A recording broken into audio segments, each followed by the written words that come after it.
and good morning my dear students. This is me Mudita and I am here to discuss the worksheet number 52 of class 10th. This is worksheet of 6th of November 2020. So guys, हम पढ़ रहे थे heredity and evolution. आपका chapter heredity and evolution थोड़ा सा difficult chapter है क्योंकि ये कॉन्सेप्ट बेस्ड चैप्टर है. इसमें आपको कॉन्सेप्ट्स को, एक्सपेरिमेंट्स को बहुत ही अच्छे से समझना होगा. हमने मेंडल के एक्सपेरिमेंट को समझा था कि मेंडल जो थे उन्होंने किस तरीके से एक्सपेरिमेंट किया.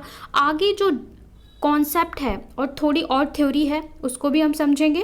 ठीक है, लास्ट वर्कशीट ये सारी चीज़ इंटर रिलेटेड है कि हेरिडिटी होता क्या है, इवोल्यूशन होता क्या है, इसके बाद वेरिएशंस क्या होते हैं, करेक्टर्स क्या होते हैं, रिसेसिव करेक्टर क्या होते हैं. ठीक है, सारी चीज़ें आपको रिकॉल करनी है. अगर आप सोचें कि आपको इंडिविजुअल वर्कशीट समझ में आ जाएगी तो ऐसा नहीं है. सारी चीज़ इंटरलिंक्ड है, चेन है.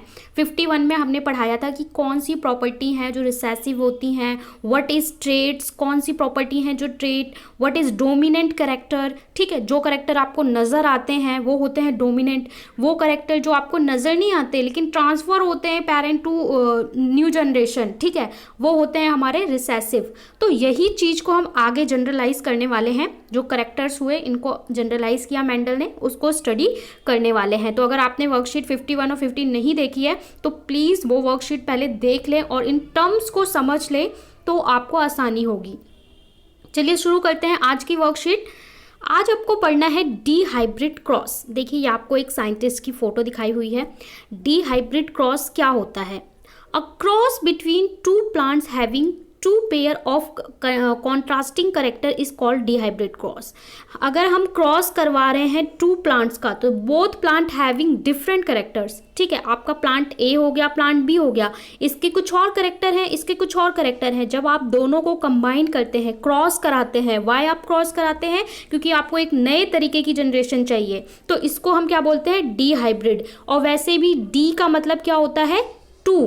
ठीक है, बाई का मतलब होता है टू, डी का मतलब होता है टू. तो cross between two plants having pair of contrasting character. Two plants दोनों के जो करेक्टर हैं डिफरेंट हैं, तो ये क्या कहलाता है? डी हाइब्रिड क्रॉस कहलाता है.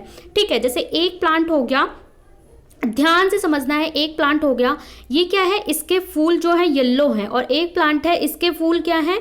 वाइट है. ठीक है, दोनों का करेक्टर क्या है? अलग है. अब आप इनको आपस में क्रॉस करवा रहे हैं. ठीक है, तो जो ये क्रॉस होगा ये क्या कहलाएगा? ये कहलाएगा D hybrid cross. For example different in plant seed colour and shape. इसमें अलग अलग करेक्टर चीज को आप ले सकते हो. जरूरी नहीं है केवल कलर ले सकते हो, बहुत सारी चीज़ें ले सकते हैं हम लोग. जैसे कि जो शीड्स हैं उनका कलर क्या है, शेप क्या है. ठीक है, तो ये अलग अलग करेक्टर हैं जिनको हम लेकर डी हाइब्रिड क्रॉस करवा सकते हैं. आगे है गेर्गर मेंडल. गेर्गर मेंडल के बारे में, मेंडल तो बहुत फेमस साइंटिस्ट हैं, इनके बारे में तो आप जितना पढ़े उतना कम है. अगर मेंडल के बारे में मैं बताऊं तो जो मेंडल थे ना, अगर जो बच्चे बोलते हैं कि सिर्फ स्टडी से सब कुछ होता है, तो मेंडल ने स्कूल में ही स्टडी छोड़ दी थी. ठीक है, स्कूल ड्रॉप आउट थे, लेकिन इतने बड़े साइंटिस्ट थे, उन्होंने इतनी रिसर्च की, इतना ज़्यादा एक्सपेरिमेंट्स किए. तो आपका लॉजिकल माइंड होना चाहिए, रटने वाला माइंड नहीं होना चाहिए. इस कॉन्सेप्ट को आपको क्या करना है? समझना है, ना कि रटना है रादर देन. तो जो मेंडल है इन्होंने क्या किया? propose a set of generalization based on these dihybrid cross that call Mendel law of independent assortment. Mendel ने क्या किया? जनरलाइज फॉर्म निकाला. जैसे आप मैथ्स में जनरलाइज फॉर्मूला पढ़ते हैं ना, a प्लस बी का whole square. What is this? a square plus B square plus 2ab. ये क्या है? ये एक जनरलाइज फॉर्मूला है. आपको एक जनरलाइज फॉर्मूला मैथ में बना के दे दिया और अब आप उसको वही सब जगह लगाते हैं. चाहे वहाँ पे tan theta plus cos theta है, वहाँ पे भी आप वही एक्सपेरिमेंट लगाते हैं. ठीक है, अगर आपके वेरिएबल की वैल्यू है तो भी आप वहाँ पे भी वही चीज़ें लगाते हैं. मतलब आपको एक जनरलाइज फॉर्मूला दे दिया गया है और आप सब जगह पे उसी को इम्प्लीमेंट करते हैं. तो इसी तरीके से मेंडल ने भी क्या किया? मेंडल ने भी एक जनरलाइज फॉर्मूला निकाला डी हाइब्रिड क्रॉस का, और इसको कहा गया law of independent assortment, law of independent assortment. इन्होंने कहा कि मैं बहुत सारे एक्सपेरिमेंट करा, इन्होंने लगभग 30,000 अराउंड 30,000 पी प्लांट के साथ एक्सपेरिमेंट किया था। ठीक है, पी प्लांट मतलब कई सालों तक ये लगे हुए थे और एक्सपेरिमेंट करे जा रहे थे। तो इन्होंने जो कंक्लूजन निकाला, रिजल्ट्स निकाले, एक जनरलाइज फॉर्मूला दिया। जनरलाइज मतलब वो चीज़ सब जगह एप्लीकेबल होगी।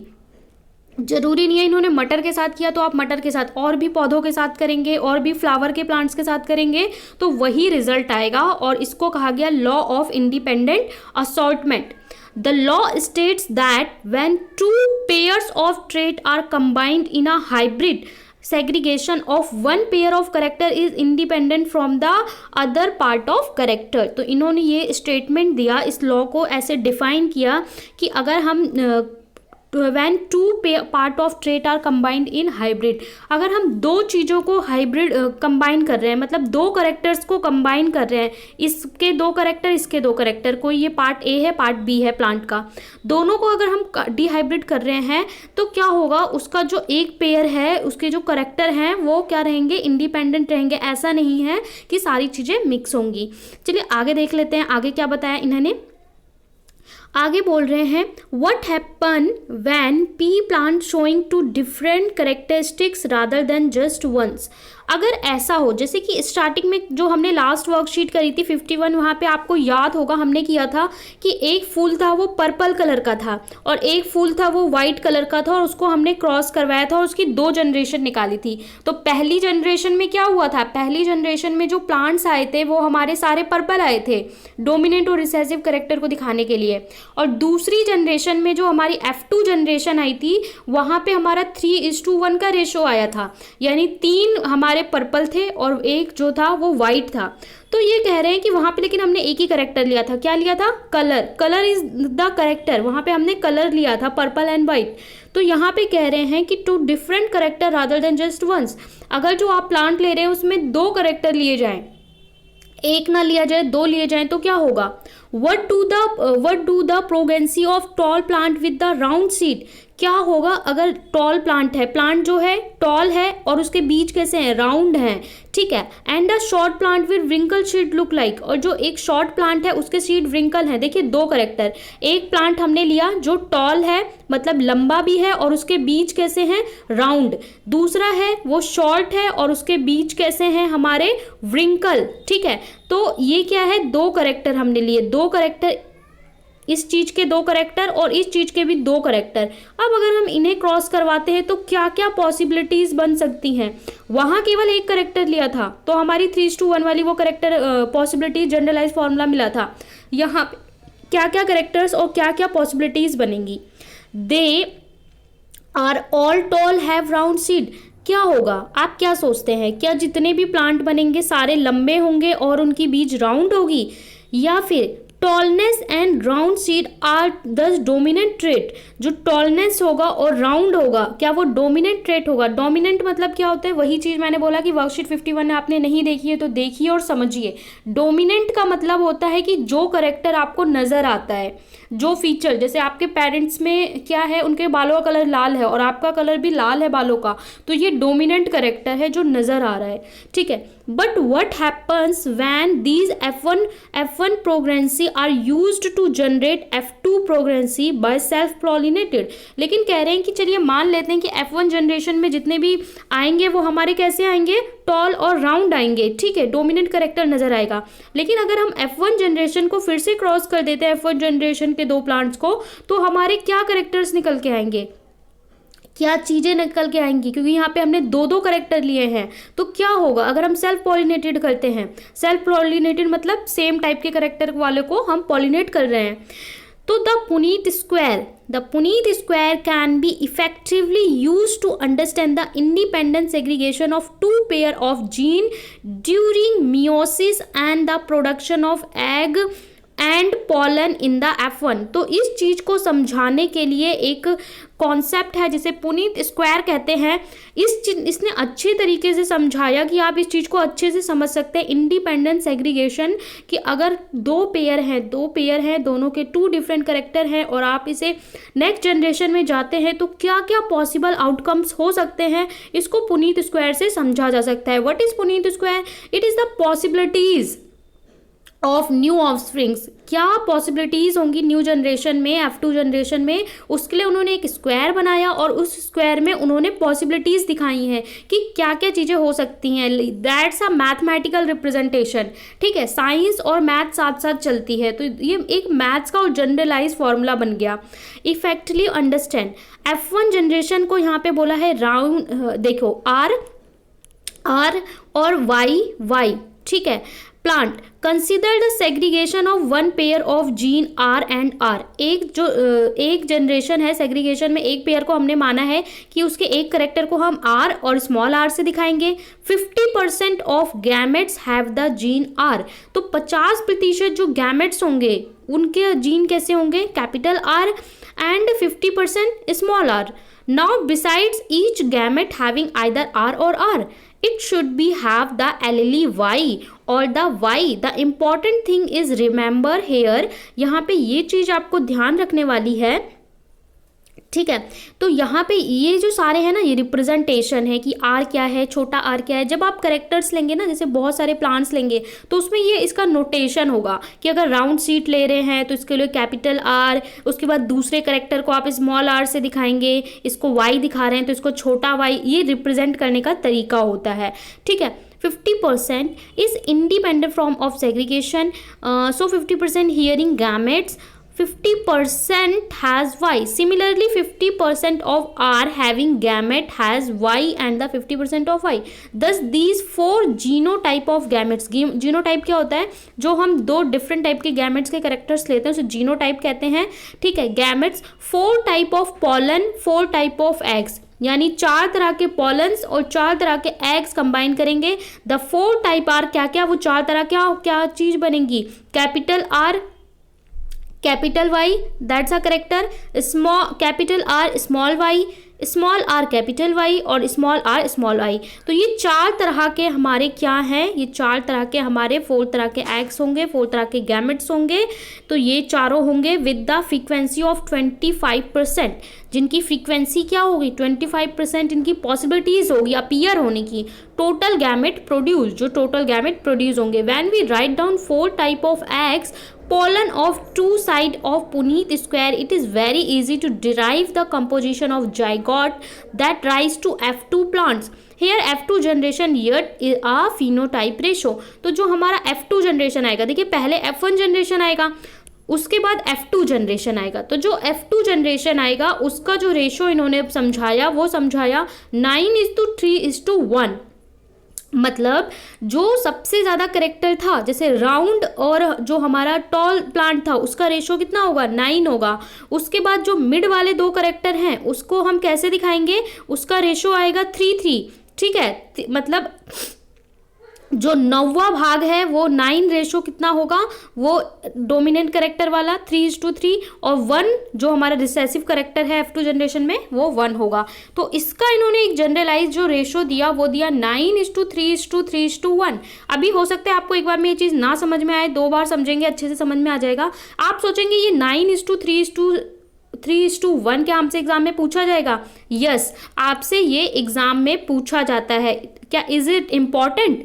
Yes, this is very very important. अगर मैं आपको VVI करवाऊँ तो ये VVI चीज़ है। ठीक है, 1 मार्क में भी पूछा जा सकता है ये एक्सप्लेनेशन, 3 नंबर में भी पूछा जा सकता है और 4 मार्क्स में भी पूछा जा सकता है। आपसे पूछेंगे कि what is the Punnett square and what is they give segregation ratio, तो ये आपको पूछा जाएगा। या फिर F2 जनरेशन में जो रेशो आएगा वो क्या आएगा? तो 9:3:3:1। इसके अलावा बहुत सारे एक्सपेरिमेंट करा के आपसे ये रेशो पूछा जा सकता है और ये टफ लेवल भी बनाया जा सकता है इस टॉपिक का। तो ये टॉपिक आपको ये बिल्कुल याद रखना है।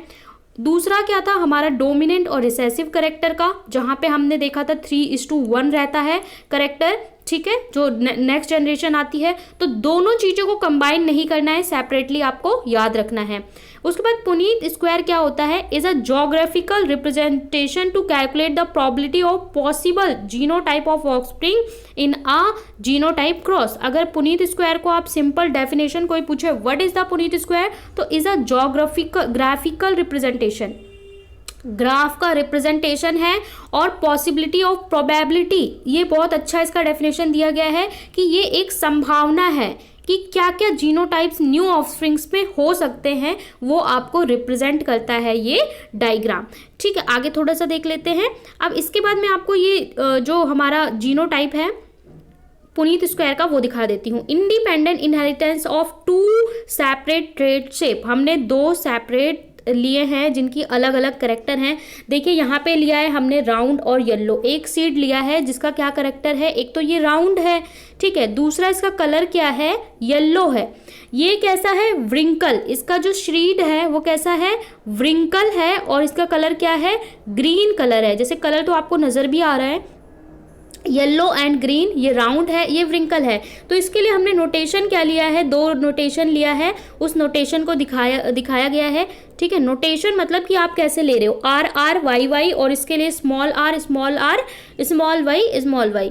अब इसको जब आप क्रॉस करवाते हो इन दोनों को, तो हमारी ये आती है F1 जनरेशन।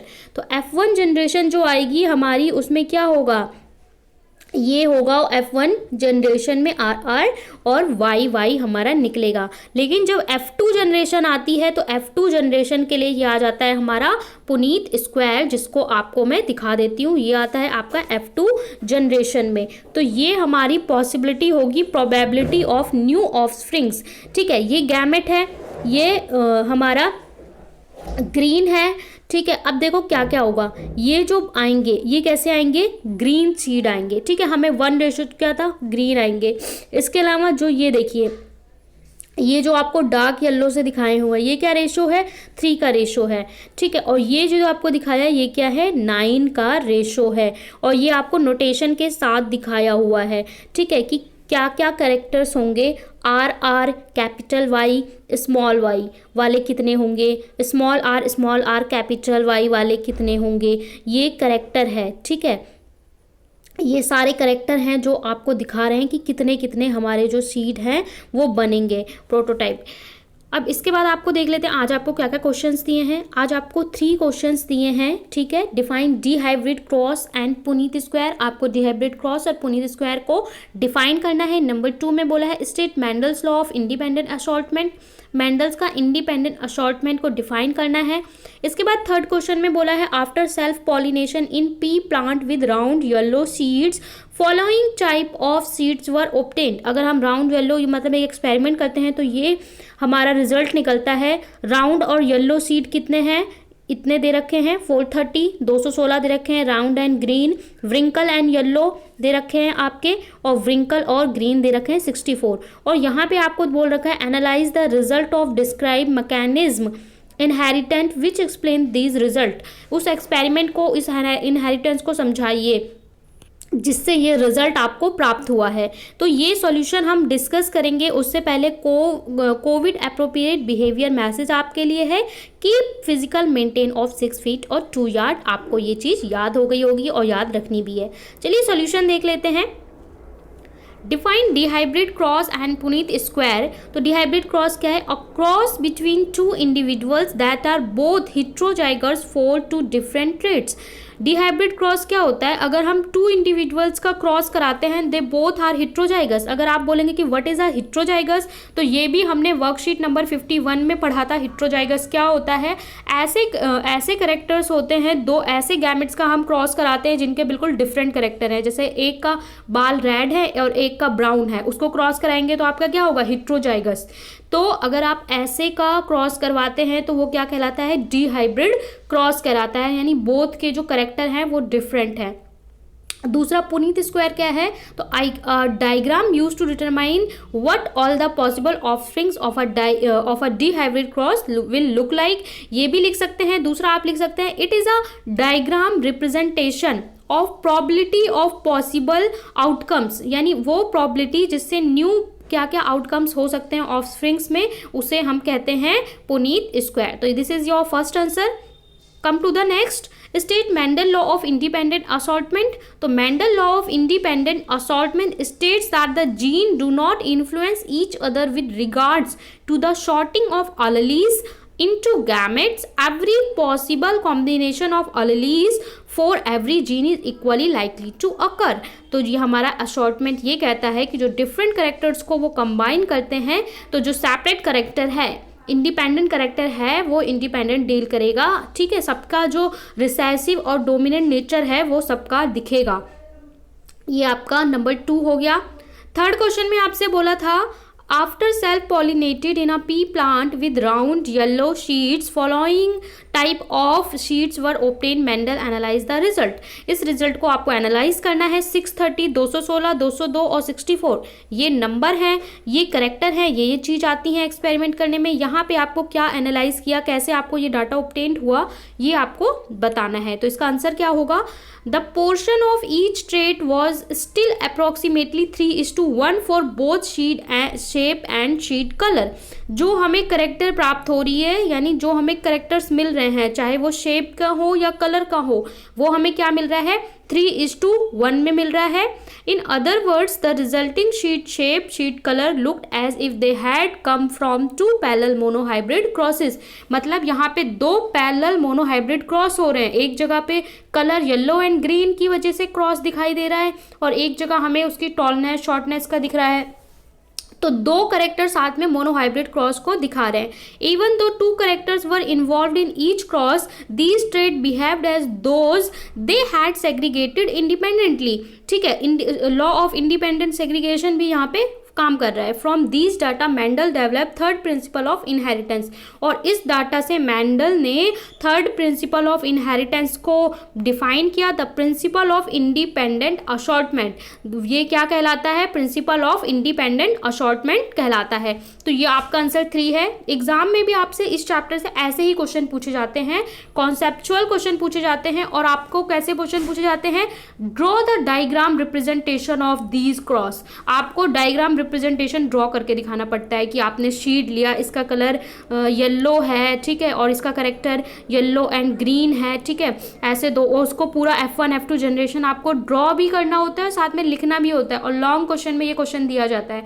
तो इस चीज़ को बिल्कुल आपको छोड़ना नहीं है, या ऐसे नहीं कह सकते कि जाने दें, क्योंकि 1 मार्क में भी आएगा और ये लॉन्ग क्वेश्चन में भी आएगा। सो गाइज, यहाँ पे हमने वर्कशीट नंबर 52 सॉल्व कर ली है। हेरिडिटी एंड इवोल्यूशन चैप्टर को आपको बहुत ही केयरफुली स्टडी करना है, समझना है। आपने अगर टर्म्स नहीं समझी है तो इसकी जो वर्कशीट पहली आई थी, इस चैप्टर की वर्कशीट फर्स्ट आई थी, उसमें सारी टर्म्स को डिफाइन कराया गया था। वहाँ से एक बार आप पहले डेफिनेशन देखिए, कंटिन्यूअसली पूरे चैप्टर की वर्कशीट को देखिए, तो आपको चीज़ें ज़्यादा क्लियर हो जाएंगी। और आपके पास बहुत ज़्यादा टाइम नहीं बचा है फॉर द एग्जामिनेशन, तो आपको सीरियस होकर स्टडी करना है। आपको लाइक करना है, शेयर करना है, चैनल को सब्सक्राइब करना है, जिससे आपको सभी वीडियो का नोटिफिकेशन मिलता रहे। आपको स्माइल भी करना है। और आपके लिए क्वेश्चन ये है कि डिफाइन करना है आपको variation. What is variation, variation क्या होता है वो आपको डिफाइन करना है, ठीक है, इन द कमेंट सेक्शन। और आज हमने मेंडल के कौन से लॉ के बारे में पढ़ा, उस लॉ को भी लिखना है, ठीक है। Law of what, law of independent what, उसे भी कमेंट में लिखना है। मिलते हैं नेक्स्ट वर्कशीट में।